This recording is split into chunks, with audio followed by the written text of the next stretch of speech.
Welcome back to the Victory Degree Podcast. Today, we have someone that you may have heard of. He is a basketball skills trainer, and his clients include some NBA players that you also may have heard of. Joel Embiid, Tyrese Maxey, Bradley Beal. Any of those names ring a bell? If they do, then I'm excited to welcome our guest, Drew Hanlen. Drew, welcome. Awesome. Yeah, I'm excited to join you. This is going to be fun. Yeah, I hope so.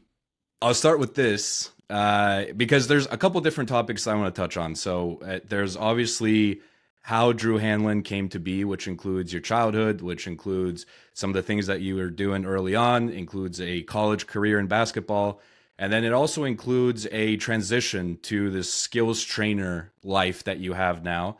And then another topic is you have a new book coming out. You're now you consider yourself an entrepreneur, you're an author, so you got a lot of things going on. So those are kind of the different topics that I want to touch on, but I figured we'd start with kind of early on Drew and who that person was and why you have to stop at every lemonade stand that you see. So first off, I'm going to say this: the young Drew is loving the retro jerseys you have in the background right now Oh because yeah. those are the best NBA jerseys in my opinion. But that's really where it takes me. The young Drew was a basketball lover, was somebody that would not miss a Michael Jordan basketball game. I remember there was one time where I don't know what I got in trouble for, but I got in trouble for something, and I got grounded from watching the Michael Jordan game on TV. And I went in and I stole my dad's Walkman radio. That's dating me. I'm 35, but I stole my dad's Walkman, and I was in my room listening to the Walkman, put it up to my pillow so they couldn't see. And I remember my dad hearing it and came in and took the Walkman from me. I'm like, man, now I don't even get to pay attention. But that's who I was as a youngster, and I was one of those guys that. I grew up in a middle class family where, we didn't necessarily have the best of everything, but what we did have was my parents were willing to help us work for whatever we wanted. And so, that meant, if I wanted new shoes, it meant, running a lemonade stand, and it meant cutting grass. It meant shoveling snow. It meant dog sitting. It meant doing whatever you possibly could to make a few extra bucks to get whatever you wanted. And, so I remember when I first started my first lemonade stand, I lived on one busy street, but one not as busy cross street. And so I would do my lemonade stand there, but then I realized one day after doing a lemonade stand at two busy cross streets right up the street that I made more money. And so I started, sitting out on that corner and would make as much money as I needed to for that day and then go out and do whatever I, wanted to do. But, so now my golden rule is it doesn't matter how busy I am, I never pass up a lemonade stand just because I always like to tell the kids that I'm buying the lemonade stand, and I always tip them $20, and they go crazy. I love driving off, and they're high fiving each other. But I always do. I'm like, hey guys, I love this mentality of work to get what you want because that's going to take you farther than anybody handing you, free handouts will. And so, yeah, I love the lemonade story. It's just a representation of everything I believe in and everything that I've done to achieve anything that I've been after, whether that was playing career, training career, or now the other entrepreneurial endeavors that I'm doing. Yeah, I was going to say, moving your lemonade stand to a busier street, you figured out supply and demand pretty quickly. I know I was a very smart, savvy, 7-year-old, I think, back then. So no, but I mean it is good. I think it's funny how a lot of times you see the older generations always complain about the younger generations, and I never want to be one of those people that says, oh, I walked to school or I did this, but I do think that our youth has went away from challenging each other to pick up games in driveways, and they don't meet up at fields to play wiffle ball anymore. Or they don't play touch football, or they don't do the lemonade stands, and so. It's one of those things where whenever I do see somebody kind of going the old-fashioned route of hustling and bustling, I always appreciate it and always try to show them love. Yeah, and it's almost this culture of instant gratification, and I mean, I've talked about it plenty on this podcast, where it's everything is expected to happen overnight. Whether you're building a podcast, whether you're trying to build an MBA career, it's this idea that well, if I just post a couple clips of me dunking on social media, that's it. I'm gonna get recruited by Duke or North Carolina or whatever, and it's that's not really how it works. And so this whole culture of instant gratification has seeped into so many different aspects of the life that we live that it's honestly pretty remarkable. Yeah, I mean it is. And again, I'm big on consistency over intensity. And I think if you can do both, that's great. But I think the majority of people, they have these intense moments of motivation where they say they're going to go all in and they're going to do these amazing things, but the things that they're saying they're going to do are so different from their current actions that once they start them, then they stop them right away. They don't continuously do them long enough for them to actually pay off. I literally posted something on my Instagram yesterday, a little section from my book, and it was basically a perfect representation of that. I'm going to read it for you just because I think it hits home. I literally just posted on a story, but is most people aim for dramatic overnight change. But real lasting transformation doesn't come from intensity, it comes from consistency. One salad won't make you healthy, just like one pizza won't make you unhealthy. It's repeated choices day after day that shape your outcome. And I think that that's the biggest thing is people need to shift their mindset from what is the most audacious, biggest task that I can do today to what is a task that I can consistently do even on the days that I don't feel great, even on the moments that I don't feel awesome, even on, the days where I'm busy. And if you can commit to that change and get in the habit of doing, certain things that ultimately build up to big things, I think that's when you start really winning in life. I'm curious what your opinion is on because I've heard other people talk about consistency and we'll get. I want to ask you a follow up question on how consistency and intensity was you applied to your own life because there's some examples from sixth grade and high school, but we'll get to that. I've heard a lot of people talk about, like, for example, the gym, right? And it's the New Year's resolution time, and I think this Friday, if I'm not mistaken, tomorrow is the day that most people quit, or maybe it's next Friday that most people quit on their New Year's resolution. And so, like, the advice I've heard for the gym is, like, if you make the gym out to be this huge, scary thing, and if you think that every time you go to the gym, you need to spend an hour and a half and you need to do all these workouts, you're never going to go. Like, that friction is now so high that it's just this huge, terrible monster that you're never going to conquer. Versus if you say, like, all right, you know what? Maybe let's not do the hour and a half workout. Let me go for 15 minutes or even 20 minutes. Let me just let's first get myself to the gym. Let me drive to the gym. Like, that is an accomplishment in itself. And then we can worry about, like, are we doing cardio? Are we doing chest? Are we doing, biceps, whatever? What's your opinion on that? I know, I'm 100% with you. There was a calendar year where I helped my dad lose 90 pounds and he was extremely unhealthy. And the first thing I had to do was I had to help connect with him instead of try to convince him. I had to connect with him. Instead of being able to say, "Hey, pops, you need a six pack," which never resonated with him. He didn't care. He was married. He had kids and grandkids. He was like, "I don't need to, look great in front of the mirror. I'm happy with the life I have." But what I needed to do was I needed to connect with him on a deeper level. And so the first thing I think everyone needs to do is connect. And what that meant for him was I had to have a conversation with him and say, "Hey, Dad, you lost your dad about 10 years before you should have because of his unhealthy choices. If he would have made different decisions, if he would have taken different actions, if he would have ate healthier and worked out more and laid off, some of the hardcore drinking that he did at night when he was having aches and pains from working so hard to put himself to sleep, we would have probably got an extra decade with my grandpa, your dad." Think about every single birthday that you have to go to his gravesite and, you have to, sit there and talk to his grave instead of talking to him. Think about every morning where you used to wake up and give them a hug because they worked together, and now you don't get that morning hug. Think about your mom, my grandma, who now has lived over a decade without her soulmate, all because of his decisions and actions. Well, guess what, Pops? If you keep going down this road, you're going to have to, have us live with those same regrets and pains that you have to live with now. Mom is going to be just like your mom, and she's going to be, the one that has to live without her soulmate for a decade. We're going to have to go to your graveside instead of being able to celebrate great moments with you. And so when I did that, the next morning he started walking for the first time in his life. And it wasn't a hard thing. I said, "Hey, Pops, guess what I challenge you to do? I challenge you to lay out your clothes tomorrow right in front of your door. You know why? Because you're going to feel really bad walking over those clothes and letting me down and letting yourself down and letting all the kids down and letting your wife down. So just lay out the clothes. And if something in you says walk over those clothes, that means we haven't connected enough with your heart." But what happened is he actually put those clothes on. He walked out the door. Now, I didn't tell him to go run a marathon. I said, "Walk." He said, "How long?" I said, "I don't care. Walk. Walk around the block. If you're feeling great, walk around the neighborhood. Just walk." And then the next day, lay out your clothes again and walk again. And what happened is over time, it went from walking around the block to walking around the neighborhood to, then it was walking 5 miles a day in an hour. And then it became, let's see how fast I can walk 5 miles. And slowly you just saw that weight trimming down. And I remember everybody being like, wow, Brady, what workout program are you doing? He's like, I'm not even lifting weights. I'm just walking every single day. And then we started adding little things where we'd say, hey, listen, every time you get your meal, just cut it in half. Eat half of it and then wait 15 minutes. And if you're still hungry, you can eat the other half. But what he realized was his portion control was bad. He was just eating whatever was in front of him. And so then he realized, oh man, I don't need all the food that I'm consuming.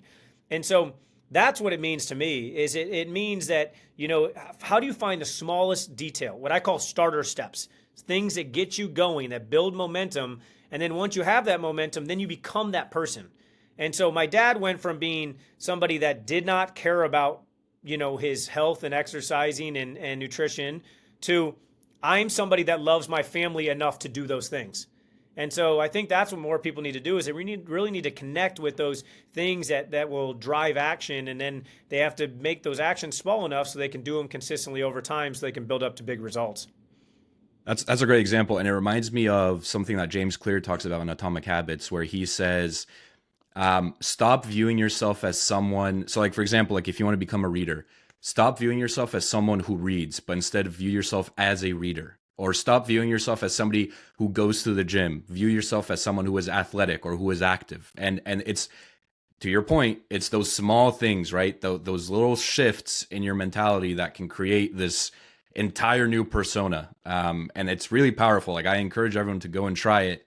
Like what Drew just talked about, whether it's small steps that could build into huge habits, or if it's little, shifts in your mentality on how you view yourself. I mean, the impacts can be, incredible.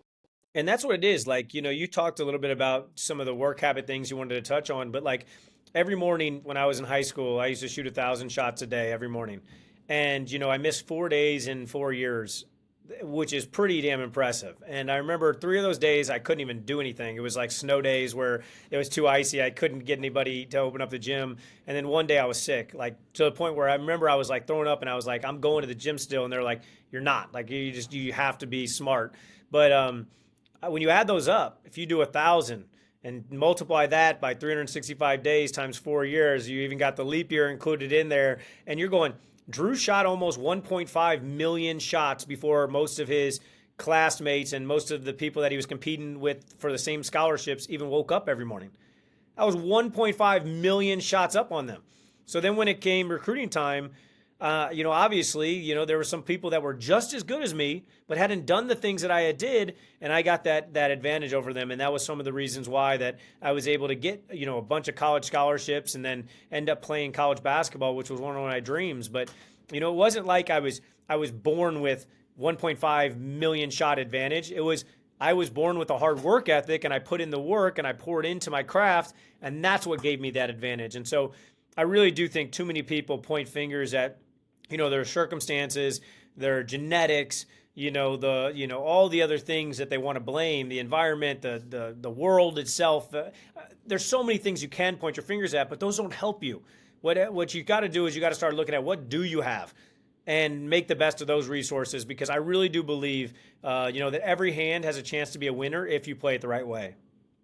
Speaking of, we spoke about intensity and consistency at the beginning of this podcast. I would argue that putting up 1,000 shots every single day in high school is both intense and consistent. High school days, I was probably playing Call of Duty, as I'm sure a lot of your classmates were. And Drew was in the gym putting up 1,000 shots a day. So what was your why? Because I always stumble back on that, because I'm sure there was plenty of mornings or plenty of days where you got up and you're like, the last thing I want to go do right now is put up 1,000 shots at this gym.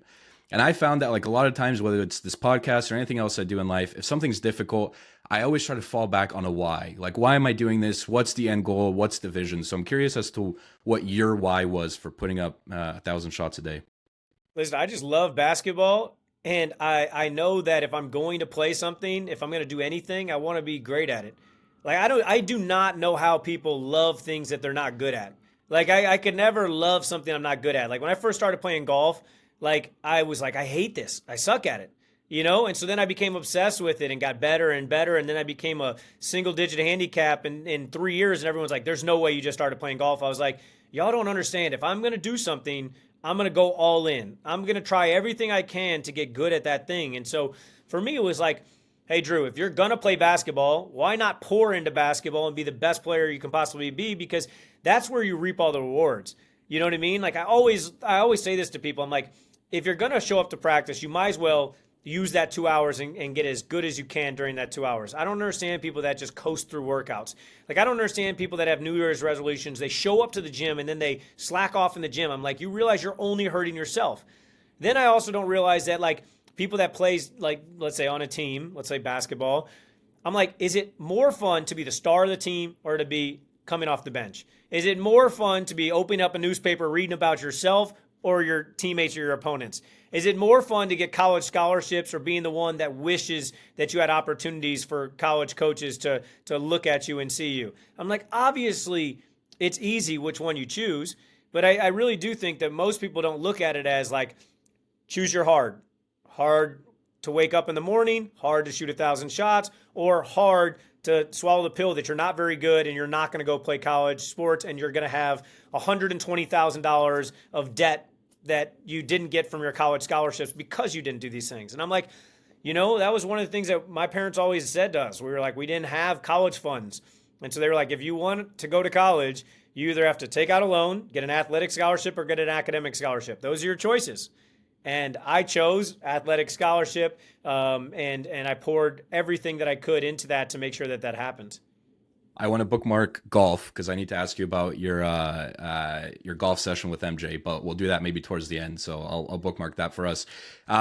When you're in high school, you clearly had a passion, as you just laid out. You had a passion to play basketball and play at the college level, but you also had this like entrepreneurial side of you that showed up with the lemonade stand and maybe showed up in other aspects throughout your high school career. What was there ever like a crossroads for you where you were like, all right, I'm either going to do this college basketball thing or I'm either going to go to school, maybe study business or try my hand at starting a company early on? Was that ever a decision for you? No, I mean, it wasn't. I have so many college athletes now reach out to me and say, how did you do it? Like, we struggle with just getting good enough grades to stay eligible and play basketball. How did you do that plus running a business? I started training NBA players when I was in college. I was training Brad Beal, who developed into an NBA player when I was, in high school. And they're like, how did you do that? And to me, it was all about prioritizing my time. One of the things I love doing when I'm doing corporate speaking on stage is I say, everybody take out your phones. And everybody grabs their phone. And I go to your battery, click on your usage, and look at it. And you just hear a blanket of, like, everybody grasps at the same time because they realize they're spending 3 hours a day on Instagram. They're spending, an hour a day, doing this and that and this and that. And you build it up and you're going, you waste 7 hours a day on something, whether that's video games, whether that's watching TV, whether that's social media, whether that's, whatever it is. We all have our own little things to escape. But most people waste 7 hours a day is about a good average. Then you have your work and then you have the things you have to do. And it's like there's not much time to actually do the things you want to do. And so I've always just been better at prioritizing my time. People would say, I don't have time to shoot 1,000 shots. Well, that's why I woke up at 4:59 a.m. Well, then I'm not going to get enough sleep. I need 8 hours of sleep. Well, just go to sleep earlier because what do you do at night that's really productive? I don't see you doing anything productive at midnight. You know what I mean? So that's what I would say is I never thought I had to do one or the other. I just thought I have to be very strategic with my free time so that I'm best utilizing it for things that benefit me instead of things that don't. You mentioned Brad Beal, and we'll obviously get to your clients and your experience with basketball skills training because there's a whole plethora of topics within that. But I'm curious, like, because Beal was one of your first clients, and so My first. your very first client was Bradley Beal. Not too shabby, not too shabby. We'll see what happens with the Suns, and I mean, there's always rumors with that, but. Were you confident when you first started training with Bradley Beal? Were you confident in your own ability as a skills trainer? I had no idea that I was going to be a skills trainer. So the part of the story that never gets told was Brad was working out with me. Believe it or not, I was better than Brad. I was the player of the year in Missouri. So, eighth grade year, we played against him, and, I destroyed his team. And after the game, his parents asked me to work him out. Hey, Drew, you're going to a mid major. We would love for our son to go to a mid major as well. He's undersized like you. At the time, he was probably my height. And, we were both 5'11. And they were like, we'd really love for him to work out with you. So Brad worked out with me. He hated it. I literally kicked his ass. He hated it. Didn't show up the rest of summer. Then he has a freshman year. He averages 8 points a game, which is good. 8 points a game as a freshman on varsity. And after that year, we won the state championship. My team did. And, I was getting ready to go off to college. And his parents were like, hey, we don't care if Brad likes it or not. We want him to work out with you again. That whole summer, we worked out together. Like, we'd work out together. He'd just follow the leader, basically. He did what I did. And then, afterwards, we'd play one-on-one. And, at the time, again, I'm the one winning the one-on-one games. And the second game of his sophomore season, he scored over 50 points. And I think he had 51 or 52 points. And everybody was like, what did you do all summer? And he had grown a couple inches. He had already had a great foundation that, his mom had taught him how to shoot at an early age. His dad had poured into him. His brothers had, really lifted weights hard with him. They were all college football players. So it was like the perfect storm, but I was the new addition to the puzzle. And that's when I was like, wait, what's working for me, that hard work, is also working for him. Why don't I start applying this to other people? And so I started to apply it to a ton of players around St. Louis area. A bunch of people started getting results. Some of them got college scholarships. Some of them just went from, being on the freshman team to varsity team, et cetera. And then I was like, wow, what I've learned is, if you pay attention to the details and you put in enough hard work, you're going to get results. And so then I started really studying the game so that I could actually know what I was doing, so I could add that smart work. At that time, we were working hard and we were working consistently, but we weren't working smart. We were just working really, really hard. And, then I started really studying my ass off, breaking down film, going to conferences, picking coaches' brains, basically having conversations with anybody that would have a conversation with me. And I started just writing down everything. And, I remember in college, I had a 2,400-page notebook that I had of just straight notes. And I started typing it all up. And I still have container after container full of handwritten notes. And that's what I had to do to shrink the knowledge gap, because the work ethic was there. I was going to put in the work. I was going to help. The motivation factor was there. I knew how to get people to pour into themselves as well. I just didn't know what I was doing on the court. And so that's the missing piece that had to, catch up quickly, because I had so many people trusting me with their game. And over time, I just, improved my craft. I constantly asked for feedback from these players. And really, I've always been a results-driven person. If something was working, I kept trying to make it work even better. If something wasn't working, I'd quickly pivot to things that did work. And, it's a trial and error kind of game, where you try enough stuff, you learn what works and what doesn't. And, that's what I've been fortunate to do throughout my entire career. Was there, because I'm assuming that not every client that you worked with when you started out, especially in the St. Louis area, did not pan out to have the type of career that Bradley Beal did. No. So there's clearly something different about Brad that differentiated him from the rest of, let's say, the group of clients that you had, whether that's, athleticism, skill, right, personal drive, whatever. I'm curious what that is, because I'm assuming, again, that the program that you had was probably pretty similar across your client base, but very different results. Of course. Yeah, I think everyone saw a jump in their game. And what I tell Brad, and Brad and I laugh about this all the time, I always go like this. I go, one level, maybe two. And what that means is, like, I can help somebody get to a level or two levels that they maybe can't get to themselves, but I can't take them from way down here to way up here. You know what I mean? So, like, for me, example, I worked just as hard, if not harder than Brad. I worked just as hard, if not harder than Jayson. I did all the things they did plus, and I still didn't make it. Now, that could have been talent, that could have been height, that could have been athleticism, that could have been a lot of factors. But I feel like I maximized my career to a very good place for what I was capable of doing. Now, saying that, I look back and I always say, man, I wish I would have had me for me, because I think that I gave up the dream of playing NBA too early because I was too realistic. I was like, you know what? 5'11" white American, probably not getting drafted, average athlete, whatever. I made excuses, and they seem justifiable because if you look, the last time a sub 6 foot white American was drafted, I think was like 1990 or something like that. So you're going, in my lifetime, there's only been like one or maybe zero guys that have ever been drafted. It's just not probable. But then you look at the outliers, the guys like, in the book, I actually outline a story about Isaiah Thomas.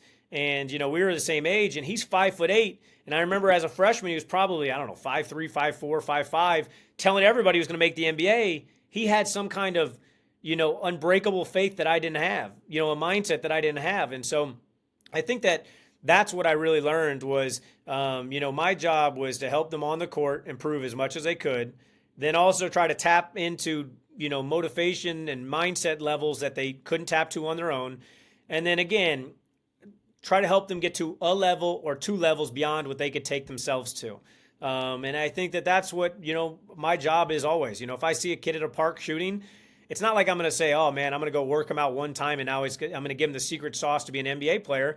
What I'm saying is I'm going to go help him try to do one thing to help turn something on in his mind, one thing to try to turn on something in his heart, and then teach him something tactically or some kind of skill on the court that's going to improve his game.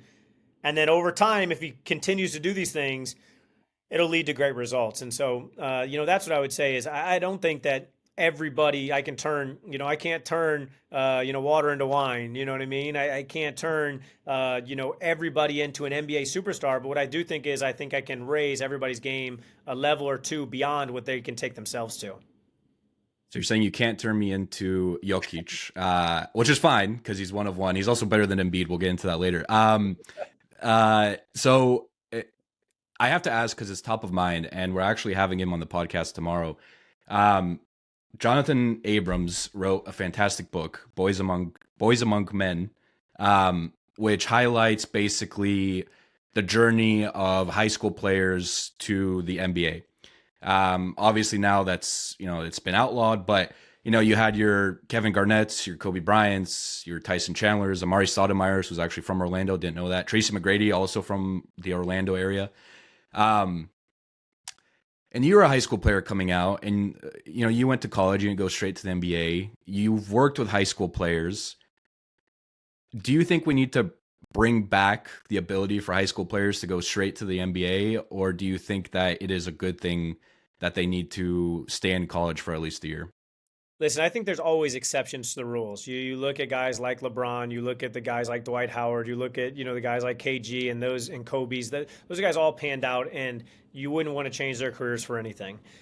Saying that, I think that there's also a lot of cases of the opposite, where players made the jump and weren't as successful as anyone thought they were going to be. And so, my opinion is I do think that there's a freedom of choice where I think that everybody, should be able to do kind of what they want. But I think the reason the NBA put it in place was to protect, the people from falling without a safety net, for those guys to get one extra year of maturity. I think it also was put in because I think teams want an extra year to evaluate them. It is so hard to evaluate high school players because you never know what their competition level is. Whereas once you get to the Division I level, at least it pans out a little bit. They're competing against, a lot of other great players. And so I think it was a protection mechanism for teams to also not, take risk on these high risk, high reward players. If I was the GM, or if I was the commissioner, if I was Adam Silver, I would say there probably had to be some kind of rule in place where high school athletes might be able to put their name into the draft, but if they weren't selected in the lottery or the first round or whatever it is, then they're still eligible to go back to college. So there is a fallback plan, so they don't just fall flat on their face. But I think it also is hard just because you see, even Reed Shepherd, who's a great player, he just got moved down to the G League after being selected, I think, third in the draft this year. And, he scored like close to 50 points. I think he had 49 or 48 or 47 points in his G League debut. That shows you how good players are. He's that good, and he's still not finding, his way into a consistent spot in the Houston Rockets rotation. So, Again, I know that's a long-winded answer to say I think there are exceptions where, a Wembanyama, a LeBron, a Kobe, a Tracy McGrady, those kind of players. Yes, it makes sense for them to just jump in and start developing the NBA and pour in, 100% of their time into basketball.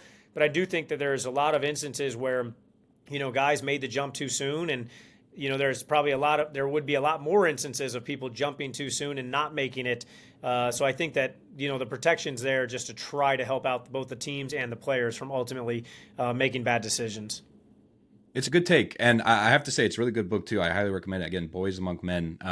We'll have Jonathan on the podcast tomorrow, but it's cool because he brings up a lot of examples of obviously the people who made it, but then also you have the Eddie Currys of the world who he was dubbed as the next Shaq coming out of high school, and then completely flopped, did not have anywhere close to a career of what was expected. And it kind of highlights maybe the reasons why there was another guy, Corleone Young, who got drafted by the Pistons. And I'm always, honestly, one of the more surprising things that I kind of knew, but not to the extent that the book brings out, is the impact of the organization that you're going to. And I've talked about it on this podcast with NFL quarterbacks because it seems especially important for them if you go into a good system with a good coach, with a good offense that caters to your strengths. I'm curious, though, from your experience with the clients that you've worked with and the organizations that you've seen around the league, the importance of where you get drafted and what organization you go into and how the organization is set up and how much the organization supports you and like all of these things that like we as fans don't necessarily maybe see or read about, but perhaps are very important to the development of a young player. Just your take on what you've seen. I mean, it's huge. Not only the organization, but also the decisions that the front office makes, also the coaching. I think that there's so many things that go into the success of an athlete, on and off the field. And so, I'll give you a quick example, which, because I have both sides of the fence, but, the Celtics, for instance, they draft Jayson Tatum and Jaylen Brown, and, they win a championship last year, whereas the Sixers had, the number one pick in both of those drafts. Imagine what Embiid, Jaylen Brown and Jayson Tatum would have been like, if they were all combined. Well, people criticize Joel for this or that, and rightfully so. Everybody has their own opinions on certain players, but, you could easily say, well, if the GMs at the time made different decisions on drafting different players, think about how his career could have been different. Then you think about, you brought up the Denver Nuggets. They won a championship, but then they also let some key players go. And so then they haven't been able to get back to that, same kind of team that they had when they did go on that run and win. Well, does that mean that Jokic is a worse player because he's not able to get it? No, it just means he doesn't have the same help. You look at Michael Jordan. Michael Jordan did not win a championship until he got Phil Jackson and he got Scottie Pippen. You look at Kevin Garnett. Kevin Garnett made it past the first round one time in his Minnesota days.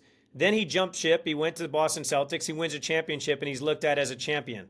And so I think there's so many different examples of players that if you put them in a different environment, a different role, a different, team, a different coach, you would see something completely different. There was a study done a while back that was talking about the NBA's most improved player.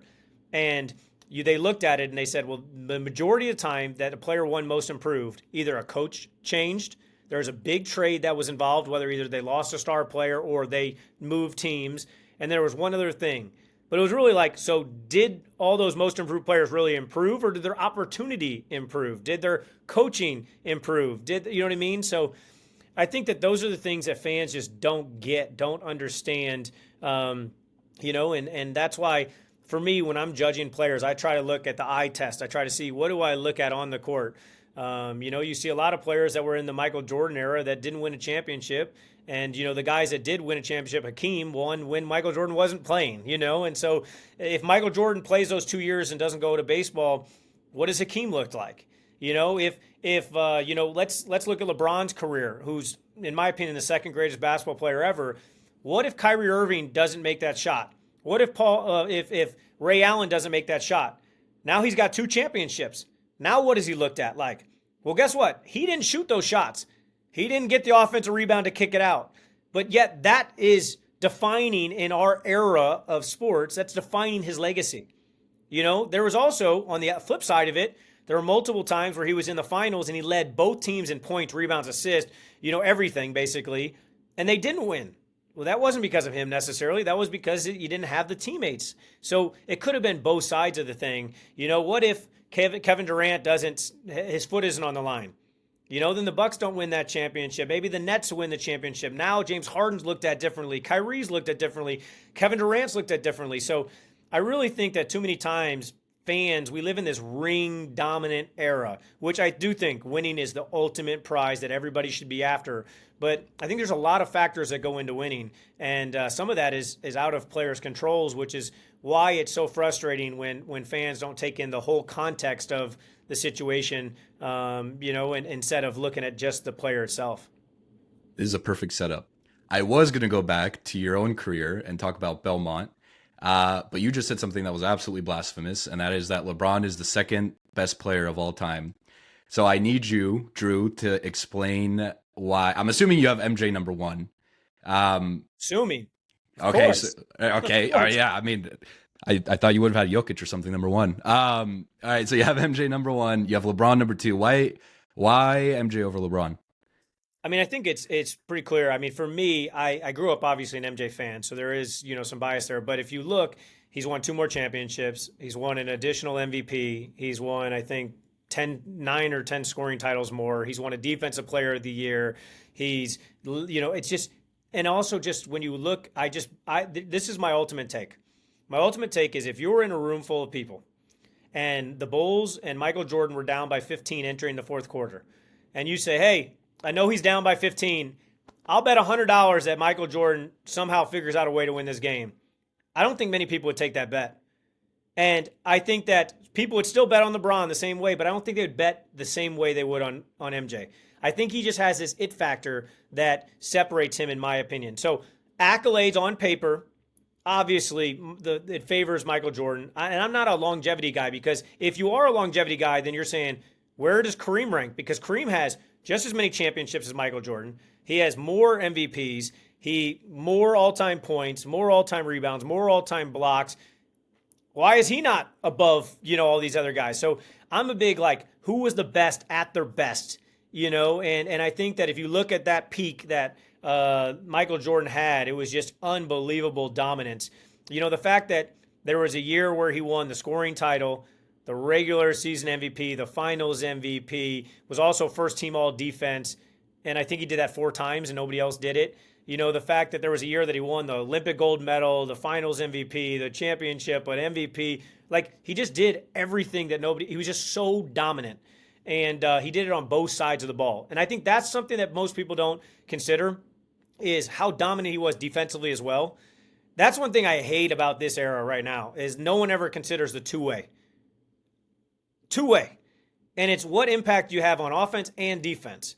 And, I think that, ultimately, if you're just looking at a two-way player that ultimately gets it done, that had the most killer mentality I think that we've ever seen in the sport, that's why I'm riding with MJ. But again, I'm not one of those people that says, I am going to bash LeBron to prop up MJ. I'm just saying MJ's here. And LeBron is also way up here. LeBron has had an unbelievable career. I think LeBron has had an underrated career, even as highly rated as he is.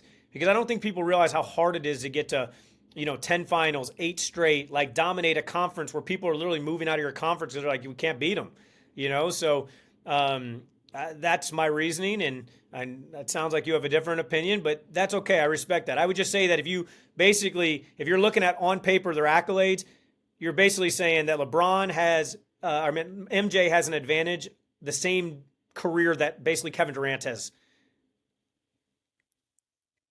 I actually don't. So I don't disagree with you, and this is going to sound like a cop-out, but so the whole GOAT debate, and we'll end it after this because we could probably spend 3 hours on this. The whole GOAT debate is kind of stupid to me because nobody has actually defined what it means to be the GOAT. Because if we're talking about the stat GOAT, right? LeBron has that, right? Most points, I mean, if you look at his rebounds, his assists, the fact that he's averaged 27, 7, and 7 for the last, 20 years, the stuff that he's done in terms of just pure statistics, I don't think anybody will ever do again. If we're talking about, to your point, to your example, you're down 15, who do you trust to bring your team back and win the game? MJ is the choice. like far and away. The mentality, the ability, like all of that stuff. If you're talking about like a regular season GOAT, I would argue like 2012 LeBron with Miami might have been one of the best regular seasons we've ever seen. I mean, he shot like 60% from the field, like 40 from three, average damn near 30, like just an incredible season. So like, what is it? And then if you're looking at championships, right, then like Bill Russell is the GOAT. So like the definition of, I don't think you can define it. I think it's all of that. right, I think it's all together. And I think that, again, there's a ton of things that matter. LeBron's had, like I said, finals where he's led every stat category and lost. Michael Jordan had a year where he, averaged over 40 points in the playoffs and got swept by the Celtics. Like, so it's, to me, there's a lot more factors, and if you look at, all over the board, it's hard to say anything. And if you say, oh, well, longevity stats matter, then I go, okay, well, is John Stockton the best point guard ever? Because he's the all-time leader in both assists and steals. So does that mean he's the best, two-way point guard ever? And you're going, no, wait, but he wasn't as good as, well, why? Because you're talking about eye test, you're talking about MVPs, you're talking about a lot of things. So I don't think that there is a perfect definition for GOAT. I think, to me, when I'm explaining it, I'm saying, with my eyes, what have I seen? Who is the greatest basketball player that I've ever witnessed? And from everything that I've seen, from the it factor, from the offensive skill, from the defensive tenacity, from the ultimate, who do I want to shoot the last shot and carry my team? That's why I ultimately choose Michael Jordan. But I have respect for so many other opinions too, just because I also think that eras change. Like if you look back at Kareem did not have the film studies, the weightlifting, the personal trainers. He didn't have any of that stuff that the modern era has. You look at Michael Jordan. They weren't in a 3-point shooting era. And they also were able to beat him up every time he came through the lane. Like, imagine Michael Jordan without hand checking. And then you go, Michael Jordan didn't start lifting weights until halfway through his NBA career. LeBron probably started lifting weights at 13 years old. So I think there's so many things that you have to take in consideration if you're really thinking about it. And teammates matter. You look at Michael Jordan, the one argument I always use against myself, because I try to just show that I'm a basketball fan, is he arguably had the best rebounder with Dennis Rodman, the best shooter with Steve Kerr percentage-wise, the best defender in Scottie Pippen, the best coach in Phil Jackson. And you're going, and then he had role players like Luke Longley and Tony Kukoc, and like he had a great team too. That's part of the reason why they were so good. So I think it's a great basketball conversation. I think very few fans can have the opinion that I have, where you can uplift everybody and say, this is why. And I understand the other side of it. I think most people just try to bring people down and instead of lifting everybody up. Drew, you know how Twitter works. It would be too nice. Like having rational NBA fans, that's impossible. So Drew, going back to your own journey. So you chose to go to Belmont University, which I'm sure was an instrumental decision for you. I view it as kind of a turning point in your own career, just listening from other podcasts that you've been on and reading up on you and your journey. It was a turning point in that Belmont was different than other college basketball programs, because in the summers, they essentially gave you the summer off. And what you were able to do with that time really kind of kickstarted, you built off of what you already had in terms of the skills training and the basketball training program. And so I think back, and as I look through your journey, that was like a crossroads where it's like, if you had gone to a Duke or North Carolina, you probably don't have summers off. And, Lord knows what happens with your training program, because now you're just basketball 24/7. And maybe you still end up on the same path that you're on now, but maybe it's 5 years further down the road instead of where you are right now. So all of that to say, do you view that in the same light? Like that going to Belmont was this turning point in your basketball skills training career? Yeah, you nailed it. It just gave me the opportunity to continue doing what I was doing in high school. So in high school, I was training all these athletes around St. Louis. When I got to college, I continued that. When I got to college, I also started working with David Lee, who was my first NBA client. I mean, think about it. I'm a junior in high school, or junior in college, and D. Lee, I'm on a plane with him, traveling around in the off season, being his trainer, and then coming back and being like, all right, guys, what's up? Like, I'm back playing college mid-major basketball. Like, that experience, it's even hard to think about now looking back. I remember a conversation I had with Steph Curry. We were all at Cheesecake Factory. We were celebrating actually when he signed his 4-year, $44 million deal, or whatever the deal he signed was. And so he took us out to Cheesecake Factory that night. And David was like, he's like, hey, are you going to go watch Drew like opening night game? And he's like, he's playing against your brother. And he's like, oh, I didn't know you coached college ball. And he's like, no, he plays college ball. He's like, wait, timeout. What do you mean? He's like, I've known Drew for a year. He plays college basketball. Like, first off, I didn't know you were that young. And second, David, what are you doing listening to a mid-major guy as like your trainer, And David said something great. He's like, listen, Phil Jackson cannot beat Michael Jordan or Shaquille O'Neal, in one-on-one. But he can make those guys better versions of himself. And he's like, that's what Drew does to me. He can't beat me in one-on-one. He's not better than me, but he can make me a better version of myself. And that's what I have him for. And so, I wouldn't have had those opportunities if I would have went to a different, college. My coach was big on, we want you to be a regular college student just like every other student. We want you to make your own decisions in the off season. Hopefully those decisions, are pouring into your basketball game, which I was, still working really hard on my basketball game. But, you also can do other things because we want you to grow as a person, not just a player. And so I'm very fortunate for, Coach Bird allowing us to do those things. And, ultimately it led me to, continuing the path that I was on in high school and allowed me to really pour gas on the fire so that I could, exit college with a business and plan.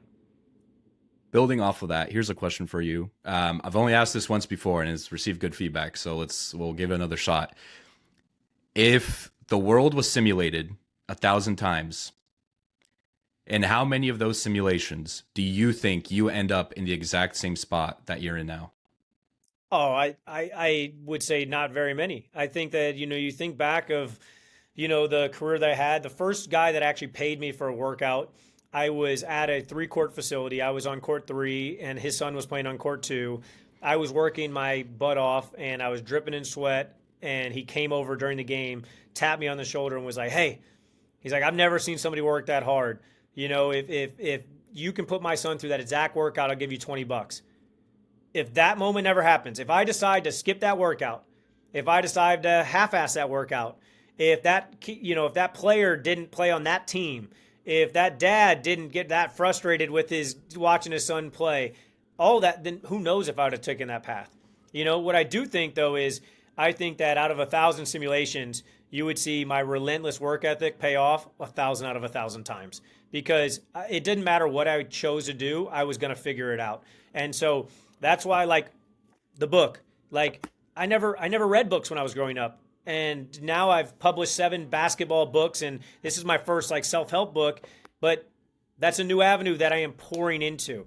The fact of the business stuff. I used to be just a basketball trainer. Now I consult for coaches, and then I started doing keynote speaking, and then I did corporate coaching. And it doesn't matter what I do, I'm going to pour into it. I'm going to figure out ways to make it work. So would I be the a top basketball skills coach in 1,000 out of 1,000 simulations? No chance.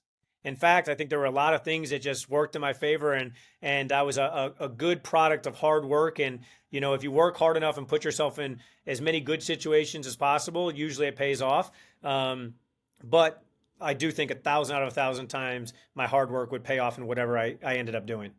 Love that. Well, in this simulation that we're currently in, you are a top basketball skills coach, and you've worked with a very impressive list of clients. I kind of mentioned that at the start, but Jayson Tatum, Joel Embiid, Tyrese Maxey, the list of Bradley Beal, which we discussed, the list goes on and on. How do you think that your coaching has evolved as the game has evolved? A lot. I mean, first off, I've just evolved. I've grown. I've learned more. I've been more efficient in my training practices. I think that if you look at how the game's changed, when I first started, David Lee being my first NBA guy, it was a lot of mid-post isolations. That was back when him and Zach Randolph and Kevin Love was bigger and chunkier and banging down low, and the Gasol brothers, and like that was what the NBA was. And now mid range has basically been taken out of the game, and it's a lot more 3-point shooting, and and then we brought back some of the low post dominance with like a Joel Embiid, and so it's like, to me, it's you're constantly just figuring out solutions for problems out on the court. And I think that the biggest thing that's evolved for me is the analytic side of the game is so important. Being able to impact winning is so important. And then the other thing is the mindset and the emotional kind of part that I play in my clients' games. At first it was like basketball, and then it was like basketball and hard work, and then it was like, okay, now I got to actually help them with everything. And so, I spend just as much time off the court with my guys as on the court, because I think those things go together.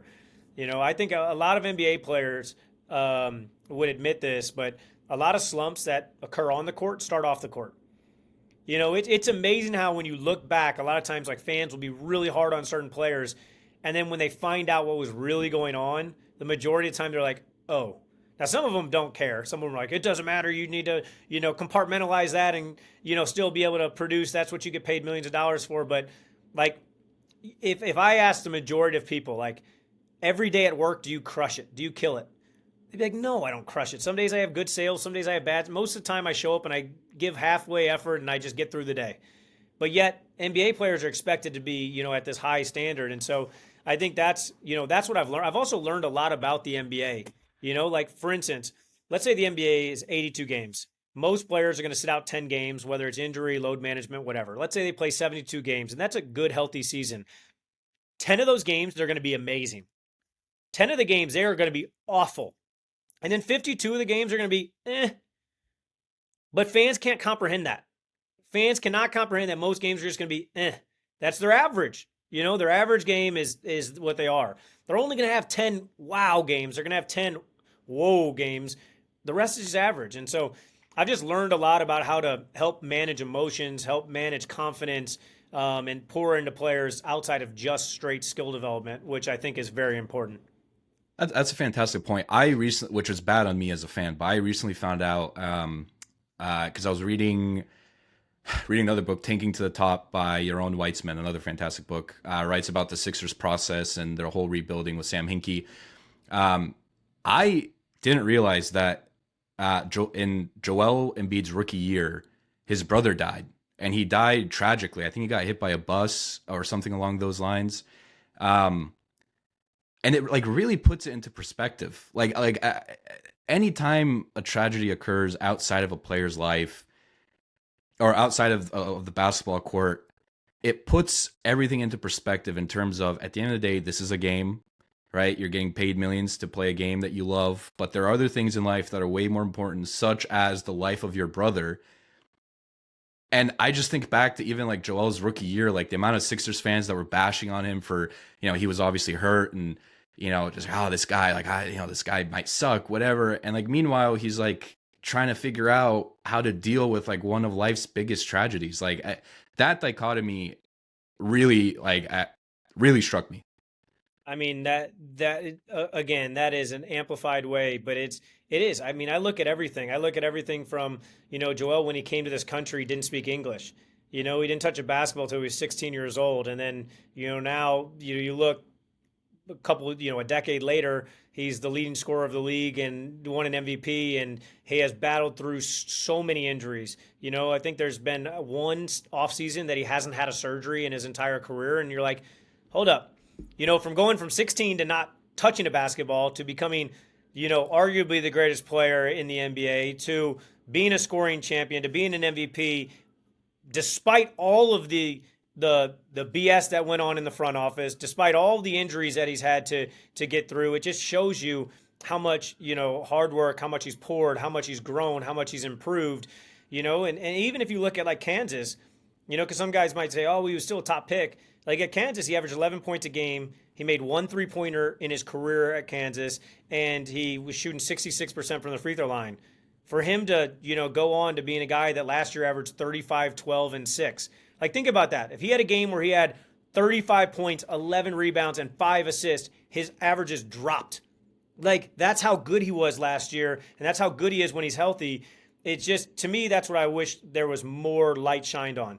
There's other examples of people that, whether they're dealing with, they're missing the births of their child, or the deaths of their family members, or there's other circumstances or situations that we don't even know about. I mean, that happens a lot. In the starting five doc, it was really cool to see Jimmy Butler open about his situation that he was going through and dealing with, and most fans didn't care about that. All they cared about was their parlay or their fantasy team, instead of like the bigger than basketball picture that we should be focusing on. And so I really do think that when people talk about the NBA ratings, I think the product on the court is improving. Guys are more skilled. They're better shot makers. They're, the schemes and systems are at a all-time, complexity levels at an all-time high. What's changed is the fans. It's a ring culture. So now everybody, all they care about is, did you win or did you not? Well, that means obviously that the regular season is going to feel less important because everyone's making it less important. People don't care about individual matchups anymore. Some guys do. Like, it was really fun last night watching Wemby and Giannis, and you saw, Giannis taking the defensive side personal. I know you joked around about Jokic and Joel. You know what happens every time they play against each other.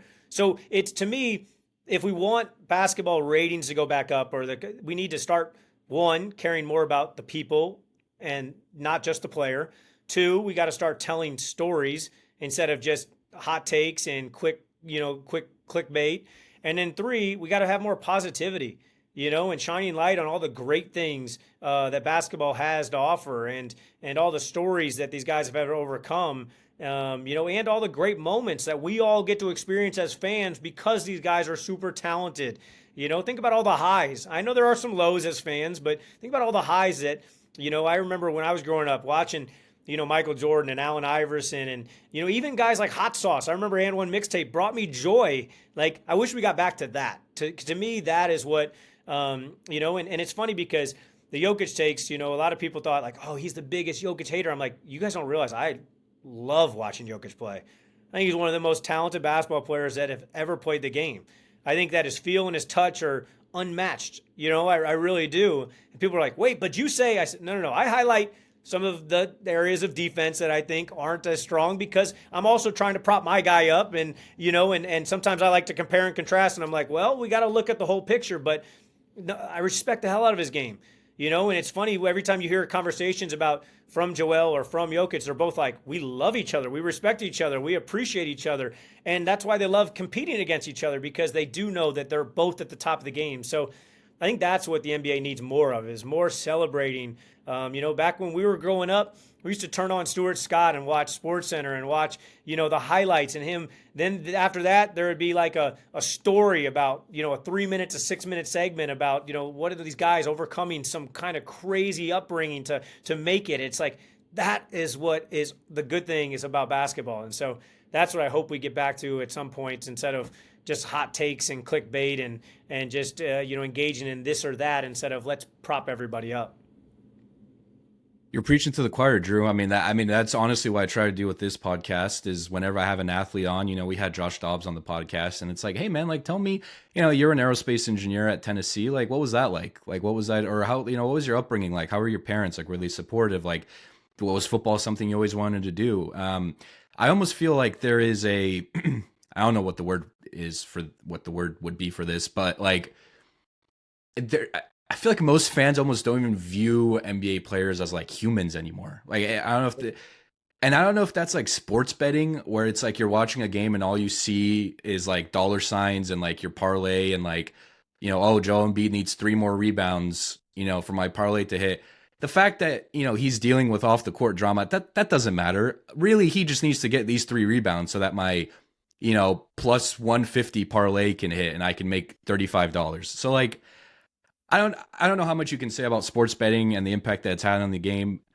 My personal opinion is that it has been terrible, and I don't know what the solution is, because I think we as a society seemingly are gravitating towards more and more betting and gamifying literally everything. So like, I don't know if it's reversible. I just think in terms of the impact that's had on the game, that it has been I can't say 100% negative because there's some, fun aspects to it here and there, but it has been an overwhelming negative impact on the game of basketball.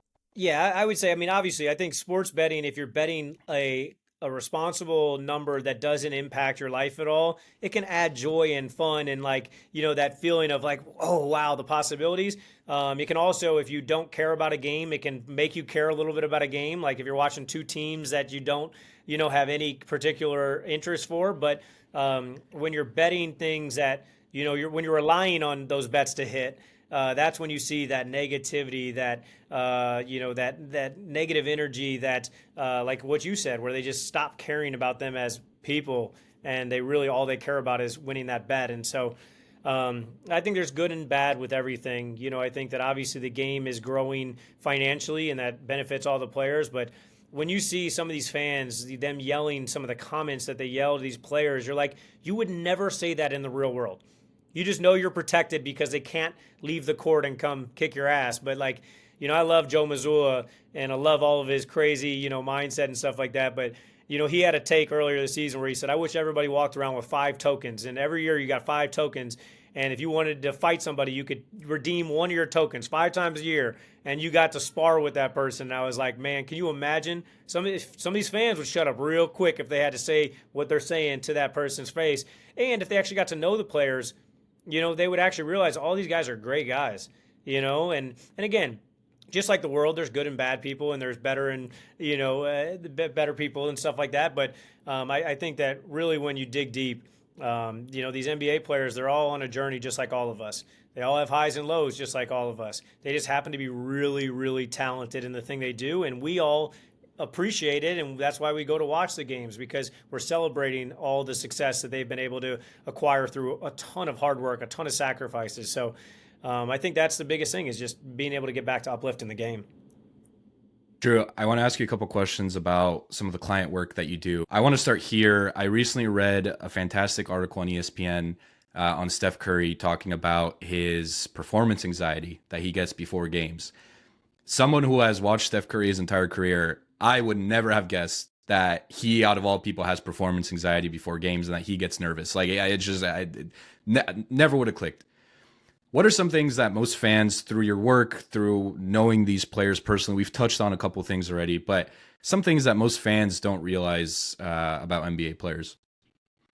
One, that they're great people. 2, that they struggle and stress just like all the rest of us. 3, that their confidence goes up and down just like the rest of us. I mean, that they're not unbreakable. They're not machines. They're just like all of us. I think that's the biggest thing that people don't realize, is like they're not special. They just happen to be really, really good at something that we, enjoy watching. So I think that would be the biggest thing that I would start with, is just they just happen to be really, really good at something, but that doesn't, kind of segment them away from being a normal human being. We'll do these next ones kind of rapid fire as we wrap up the pod. And then I want to end actually talking about your book a little bit. So we'll end on that note. Is there a favorite? You've again worked with a ton of clients. Is there a favorite transformation that you have been a part of? I know there's some Tatum stories in there. There's an Embiid story. There's a Halliburton story, which, by the way, I'm a Kings fan. I am still sad that we traded away Halliburton. But has there been a couple of favorite transformations that you've been a part of for some of these guys? Man, I mean, there's so many that come to mind, and I don't know if there's one that stands out to me, to be honest with you. Like, you look at Joel going from the 11 points a game at Kansas to leading scorer of the NBA multiple seasons and MVP. That's really awesome. Jayson I've been with since he was 13. Brad I've been with since he was 13. So those guys, I feel such a part of their development. Like I always say, like they're the ones that deserve all the credit, but I've just been there for so long and taken the step-by-step, kind of route with them, that those ones I feel more connected with. Seeing Halliburton go from 12 and a half points a game to an all-star starter in the first year that we worked together. Seeing Maxey win most improved player the first year we worked together. It's just like, even now, like this year, Trey Murphy, like you see his jump that he's going on right now, averaging 21 a game, that no one thought was going to happen. So to me, it's all about, can you raise a guy's level 1 or 2 levels? And I think that's what I try to pride myself in doing for every guy that I work with. And again, not everyone's going to be a home run. Some guys are going to be singles, some guys are going to be doubles. But what you try to do as a trainer is you try to pour into everybody, give them as many solutions for his problems that they have, and hopefully the results they come. I loved I think you talked about it on Rachel Demita's podcast maybe like 2 years ago. The story with Halliburton, how he wasn't being aggressive enough. And then you photoshopped, what was it, like the number, it was like 14 shots, like you need to be taking 14 shots per game or something. Yeah, no, I mean, it's great. It was funny because I gave him a copy of the book the other day, and the first thing he did was opened it up and he read it. He read it before the Sixers game, which was ironic because a couple years ago he's playing for the Kings, and his agent reached out to me and said, "Hey, I really need you because he's going to be on a contract here next year, and we think that him averaging 12 points a game is not going to be great." We think 12 points a game is he's probably going to make like $80 million, I think was the number that they said, like 4 years, $80 million, $20 million a year. And they're like, we know that you've improved a lot of guys' scoring and mentalities. Can you help them out? And so I took him out to dinner and I roasted him. I mean, I was just going off on him. Well, who's this guy better than you? Is this guy better than you? Well, you're this many shots per game and this. And I did all the analytics and everything. And he's like, well, I want to work with you, bro. Let's work this summer. And I said, well, if you want to work with me, you got to shoot 14 shots tomorrow night against the Sixers. And he was like, what? And I was like, 14 FGAs. I go, I don't care if you go for 14 or 14 for 14. I just want to see that you're willing to try something new. Get out of your comfort zone a little bit. And at the time, he was averaging 12 and a half points a game, and he scored 38 points that night, career high. He went 11 for 19 from the field. And I remember George Niang had his arm around him, walking around the corner because George played for the Sixers at the time and both being, Iowa State guys.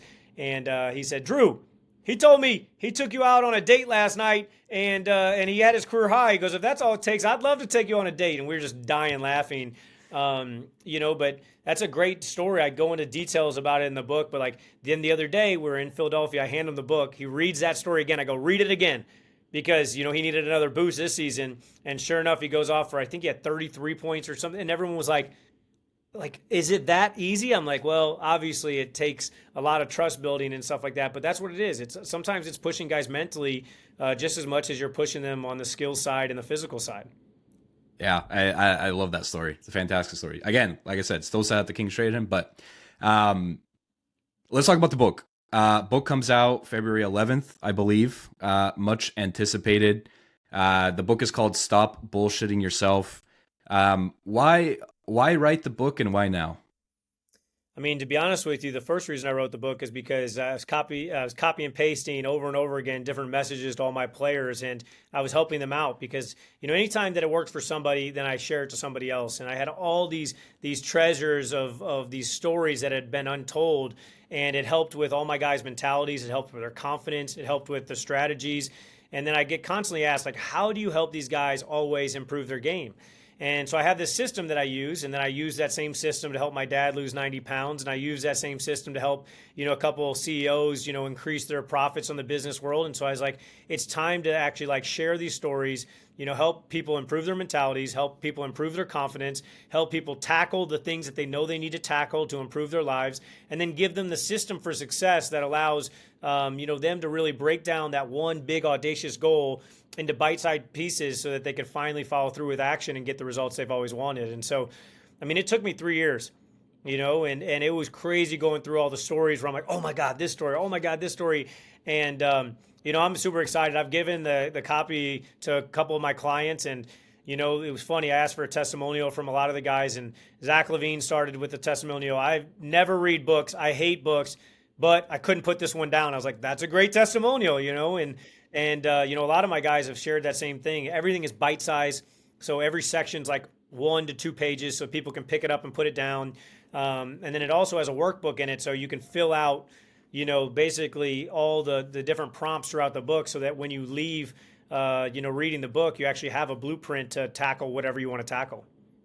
And if you go and order the book right now, and if you head over to drewhanlen.com, put in your receipt and some other information, you get some extra goodies that help on with your own self-improvement journey. I've done it. I highly suggest the frameworks that you outline. If you pre-order the book, highly suggest people go and do that. drewhanlen.com and then Drew Hanlen on all social media. You can find the links there, and the links, of course, will be in the show notes of this episode as well. Drew, what's next, man? As we wrap up this episode, you're working with some of the best NBA athletes, former champions, and Jayson Tatum, former MVP, and with Embiid, the Tyler Heroes of the world, who's having a great season too, might I add. You're working with some of the top NBA guys. You got a book coming out. I mean, you're on top of the world. What's next for Drew Hanlen? Just keep going. I've never been a guy that's had a 5-year, 10-year plan. I've always just basically said, like, take the step that you need to today. And so that's what I'm doing. I'm going to take the step today and take the step tomorrow. And, eventually I'll love the path that I go on. But, I'm big on internal peace. And I think that most people chase this external success and think they're going to reach a milestone that's going to ultimately, solve all their problems and make them feel like all this joy. But I don't believe that exists. And, I think that for me, it's all about, constantly, being the best version of yourself, also helping other people reach the best versions of their self. And then, ultimately all of us experiencing success on and off the court. And so that's what I'm going to try to do. I'm going to keep pouring into players, pouring into coaches, pouring into everyday people. That's why I did the book, so there wasn't just athletes and coaches that got to benefit from the systems and strategies. But that's what I think you'll see more of. I think you'll see more of me pouring into the personal growth category, so that everybody can benefit from the same exact tactics and strategies that help the most successful entrepreneurs and athletes. It helps everyday moms and dads as well.